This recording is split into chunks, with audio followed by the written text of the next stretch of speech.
पाकिस्तान और बांग्लादेश के संविधान की मुख्य विशेषताएं क्या है? पाकिस्तान और बांग्लादेश के संविधान की प्रस्तावना में मूलभूत अंतर क्या है? आज के इस एपिसोड में हम इन दोनों देशों के संविधान की प्रस्तावना का पठन पाठन और उनका तुलनात्मक विश्लेषण करेंगे। पाकिस्तानी संविधान की प्रस्तावना को संकल्प पत्र के नाम से जाना जाता है। पाकिस्तान के संकल्प पत्र की शुरुआत अल्लाह के नाम से होती है।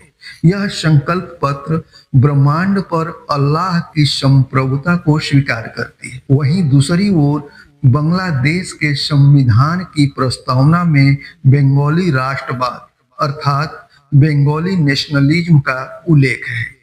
सगाजनों, हमने पहले भी बतलाया है, नथुन गोनवायस एक मिशन पर काम कर रहा है और वह मिशन है हर घर संविधान। जी हाँ, नथुन गोनवायस ने ठाना है हर घर संविधान पहुंचाना है, अज्ञानता मिटाना है, ज्ञान दीप जलाना है। लेकिन यह आपके सहयोग के बिना संभव नहीं है। इसलिए हमारा आपसे निवेदन है, आप भी हर घर संविधान मिशन का सहयोगी बने। इसके लिए नथुन गोनवायस चैनल आपसे कोई चंदा यानी डोनेशन नहीं मांग रहा। हर घर संविधान मिशन को सफल बनाने के लिए सिर्फ नथुन गोनवायस चैनल को सब्सक्राइब करना है तथा दूसरों से भी सब्सक्राइब करवाना है। नथुन गोनवायस चैनल के वीडियोज को लाइक और शेयर करना है तथा करवाना है। दोस्तों, नेपाल और भूटान के संविधान की प्रस्तावना की तुलनात्मक अध्ययन के बाद आज के इस एपिसोड में हम पाकिस्तान और बांग्लादेश के संविधान की प्रस्तावना का पहले पठन पाठन करेंगे, फिर उनका तुलनात्मक विश्लेषण। दोस्तों, संविधान की प्रस्तावना का पठन पाठन और उनका तुलनात्मक विश्लेषण करने से पहले नथुन गोनवायस चैनल की तरफ से कानूनी अस्वीकरण दे देते हैं। लीगल डिस्क्लेमर ये रहा स्क्रीन पर। दोस्तों, पाकिस्तान के संविधान को 10 अप्रैल 1973 को नेशनल असेंबली द्वारा पारित किया गया था तथा 12 अप्रैल 1973 को संविधान सभा के अध्यक्ष और तत्कालीन राष्ट्रपति जुल्फिकार अली भुट्टो द्वारा प्रमाणित किया गया था। 14 अगस्त 1973 को लागू किया गया। पाकिस्तानी संविधान की प्रस्तावना यानी संकल्प पत्र अल्लाह के नाम से शुरू होता है। पाकिस्तानी संकल्प पत्र में और क्या लिखा है और क्या है, आइए जानते हैं। अल्लाह के नाम से जो अत्यंत कृपाशील और दयावान है। चूंकि संपूर्ण ब्रह्मांड पर संप्रभुता अकेले अल्लाह सर्वशक्तिमान की है और पाकिस्तान के लोगों द्वारा उनके निर्धारित सीमाओं के भीतर प्रयोग किया जाने वाला अधिकार एक पवित्र विश्वास है। और चूंकि पाकिस्तान के संस्थापक कायदे आजम मोहम्मद अली जिन्ना ने घोषणा की थी कि पाकिस्तान सामाजिक न्याय के इस्लामी सिद्धांतों पर आधारित एक लोकतांत्रिक राज्य होगा और चूंकि पाकिस्तान के लोग एक समतावादी समाज स्थापित करने के लिए दृढ़ संकल्पित हैं, जहां मौलिक अधिकारों की गारंटी हो, जिसमें कानून के समक्ष समानता, भाषण और अभिव्यक्ति की स्वतंत्रता, संगठन बनाने की स्वतंत्रता और धर्म की स्वतंत्रता शामिल है। और चूंकि पाकिस्तान के लोग एक न्यायपूर्ण और समान समाज का निर्माण करके अपनी राष्ट्रीय और राजनीतिक एकता और एकजुटता की रक्षा के लिए संकल्पित हैं, अतः अब हम पाकिस्तान के लोग के प्रतिनिधि अपनी नेशनल असेंबली में इस संविधान को एदत द्वारा अंगीकृत, अधिनियमित और स्वयं को प्रदान करते हैं। दोस्तों, पाकिस्तानी संविधान की प्रस्तावना यानी संकल्प पत्र के बाद अब हम बांग्लादेश के संविधान के बारे में संक्षिप्त जानकारी दे देते हैं।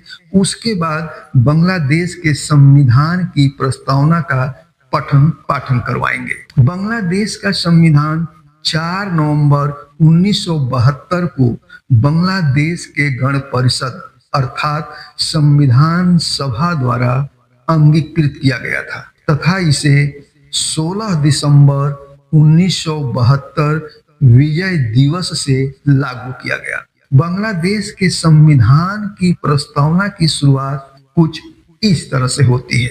हम बांग्लादेश के लोग 1971 के मार्च के 26वें दिन स्वतंत्रता की घोषणा करके और एक महान राष्ट्रीय मुक्ति संग्राम के माध्यम से स्वतंत्र और संप्रभु बांग्लादेश की स्थापना करके यह प्रतिज्ञा करते हैं कि हम उस महान बलिदान को कभी नहीं भूलेंगे जो हमारे राष्ट्र के जन्म के लिए किया गया था।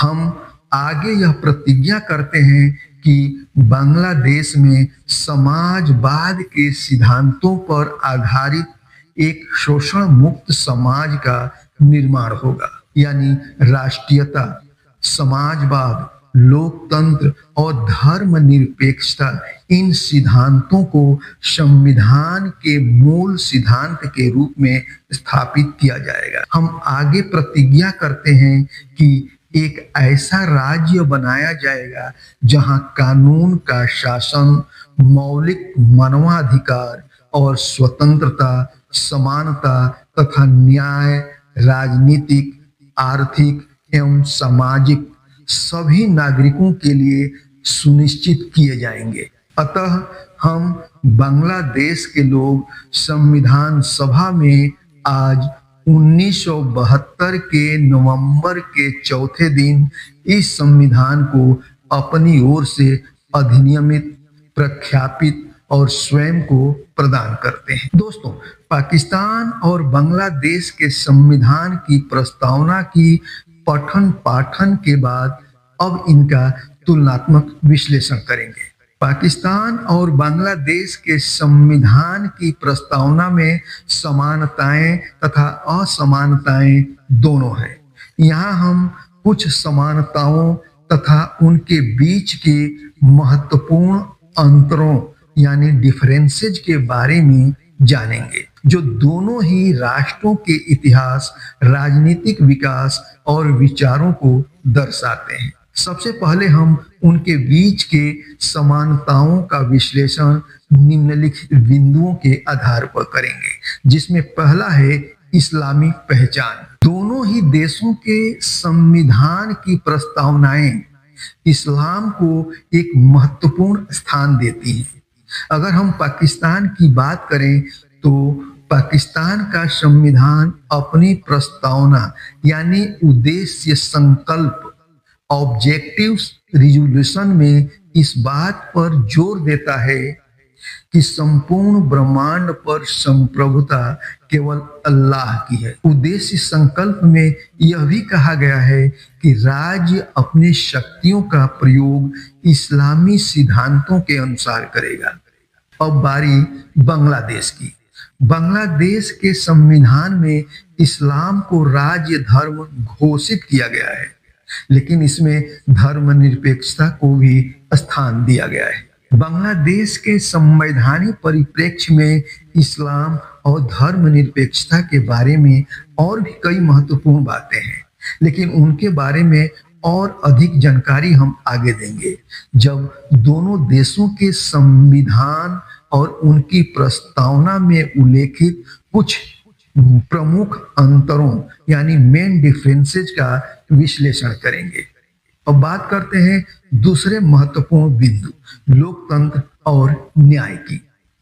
दोनों प्रस्तावनाएं लोकतांत्रिक शासन प्रणाली, न्याय, स्वतंत्रता, समानता और भाईचारे के सिद्धांतों को स्थापित करती हैं। दोनों ही अपने नागरिकों के लिए सामाजिक, आर्थिक और राजनीतिक न्याय सुनिश्चित करने का वादा करती है। तीसरा बिंदु है मूल अधिकारों का संरक्षण। दोनों देशों के संविधानों की प्रस्तावनाएं अपने नागरिकों को मौलिक अधिकारों की गारंटी देती हैं, जिसमें विचार, अभिव्यक्ति, आस्था, पूजा और संगठन की स्वतंत्रता शामिल है। चौथा बिंदु है राष्ट्रीय संप्रभुता। दोनों ही देशों के संविधानों की प्रस्तावनाएं इस बात पर जोर देती हैं कि उनके देश की संप्रभुता और अखंडता की रक्षा की जाएगी। सगाजनों, दोनों ही देशों के संविधानों की प्रस्तावनाओं में उल्लेखित प्रावधानों एवं सिद्धांतों के आधार पर समानताओं का विश्लेषण करने के बाद अब इनके बीच के अंतरों का विश्लेषण अर्थात दोनों में फर्क क्या है इसका विश्लेषण करेंगे। सबसे पहले हम धर्मनिरपेक्षता बनाम इस्लामी गणराज्य के आधार पर इनके बीच के अंतर का अध्ययन करेंगे। शुरुआत पाकिस्तान से। पाकिस्तानी संविधान की प्रस्तावना हो या कोई अन्य प्रावधान स्पष्ट रूप से देश को एक इस्लामी गणराज्य के रूप में परिभाषित तथा इस्लाम को राज्य के आधार के रूप में स्थापित करते हैं। धर्मनिरपेक्षता बनाम इस्लामी गणराज्य के आधार पर अगर हम बात करें बांग्लादेश की, तो प्रारंभ में बांग्लादेश का संविधान मूलतः एक धर्मनिरपेक्ष गणराज्य के रूप में स्थापित था, लेकिन बाद में इसमें संशोधन करके इस्लाम को राज धर्म घोषित कर दिया गया। अब प्रश्न यह उठता है कि किस संविधान संशोधन के द्वारा इस्लाम को बांग्लादेश का राजधर्म घोषित किया गया? इस्लाम को बांग्लादेश का राजधर्म कब घोषित किया गया? दोस्तों, दोनों ही सवालों का जवाब है 8वां संविधान संशोधन। जी हाँ, 8वें संविधान संशोधन 1988 के द्वारा इस्लाम को राजधर्म अर्थात राष्ट्रीय धर्म घोषित किया गया था। फिर भी वहां धर्मनिरपेक्षता को खत्म नहीं किया गया है, लेकिन अब धर्मनिरपेक्षता को हटाने की आवाज उठने लगी है और उसका प्रयास जारी है। हाल ही में बांग्लादेश में मोहम्मद यूनुस के नेतृत्व वाली अंतरिम सरकार द्वारा नियुक्त एक आयोग ने संविधान से धर्मनिरपेक्षता, समाजवाद और राष्ट्रवाद जैसे शब्दों को हटाने का प्रस्ताव दिया है। आयोग का तर्क है कि ये सिद्धांत देश के मुस्लिम बहुसंख्यक आबादी के अनुरूप नहीं है। हालांकि यह पहली बार नहीं है जब बांग्लादेश के संविधान में दर्ज धर्मनिरपेक्षता पर बहस हुई हो। दूसरा अंतर है भाषाई राष्ट्रवाद का संदर्भ। बांग्लादेश की प्रस्तावना में बंगाली राष्ट्रवाद अर्थात बंगाली नेशनलिज्म का उल्लेख है। यह बंगाली लोगों का संघर्ष, भाषाई आंदोलन और 1971 के मुक्ति संग्राम की ऐतिहासिक पृष्ठभूमि को दर्शाता है, जिसके परिणाम स्वरूप बांग्लादेश पाकिस्तान से अलग हो पाया और एक अलग राष्ट्र बांग्लादेश का निर्माण हुआ। वहीं अगर पाकिस्तानी परिप्रेक्ष्य में बात करें तो पाकिस्तान की प्रस्तावना में इस तरह के किसी भी क्षेत्रीय या भाषाई राष्ट्रवाद का कोई संदर्भ नहीं है। यह पूरे पाकिस्तान के लिए एक एकीकृत इस्लामी पहचान पर जोर देता है। अब तीसरे अंतर के बारे में जानते हैं। तीसरा अंतर है संवैधानिक इतिहास के प्रभाव का। पाकिस्तान का संविधान 1973 में अस्तित्व में आया था, जिसमें कई सैन्य शासन और राजनीतिक स्थिरता के दौर थे। इसकी प्रस्तावना में उद्देश्य संकल्प को शामिल करना 1985 के बाद हुआ, जो देश के इस्लामीकरण के प्रयासों को दर्शाता है। अब बात करते हैं बांग्लादेश की। बांग्लादेश का संविधान मुक्ति आंदोलन के तुरंत बाद 1973 में स्थापित हुआ था। इसकी मूल प्रस्तावना में बंगाली राष्ट्रवाद, समाजवाद, लोकतंत्र और धर्मनिरपेक्षता के चार स्तंभों को प्रमुखता दी गई थी। हालांकि बाद में संशोधनों के द्वारा इन सिद्धांतों को बदल दिया, जो देश की बदलती राजनीतिक दिशा को दर्शाता है। दोस्तों, पाकिस्तान और बांग्लादेश के संविधान की प्रस्तावना का पठन पाठन और उनका तुलनात्मक विश्लेषण के बाद जो विभिन्न पहलुओं का निष्कर्ष निकलता है, उसका भी संक्षेप में जानकारी दे देते हैं। पाकिस्तान और बांग्लादेश दोनों के संविधान की प्रस्तावना लोकतंत्र, न्याय और मौलिक अधिकारों जैसे कुछ साझा सिद्धांतों पर आधारित है, लेकिन उनके राष्ट्रीय पहचान और धार्मिक चरित्र को लेकर उनमें महत्वपूर्ण अंतर है। पाकिस्तान की प्रस्तावना एक स्पष्ट इस्लामी गणराज्य पर केंद्रित है, जबकि बांग्लादेश के संविधान की प्रस्तावना एक धर्मनिरपेक्ष गणराज्य के मूल सिद्धांतों से निकली है, जिसमें इस्लामी पहचान को बाद में शामिल किया गया। साथ ही इसमें बंगाली राष्ट्रवाद का मजबूत ऐतिहासिक संदर्भ भी है। दोस्तों, पाकिस्तान और बांग्लादेश पर आधारित आज का यह संवैधानिक एपिसोड कैसा लगा? कमेंट बॉक्स में कमेंट करके जरूर बतलाइएगा। नथुनगुन वॉइस चैनल से जुड़ने के लिए बहुत बहुत धन्यवाद और आभार। जय जोहार, जय भारत, जय संविधान।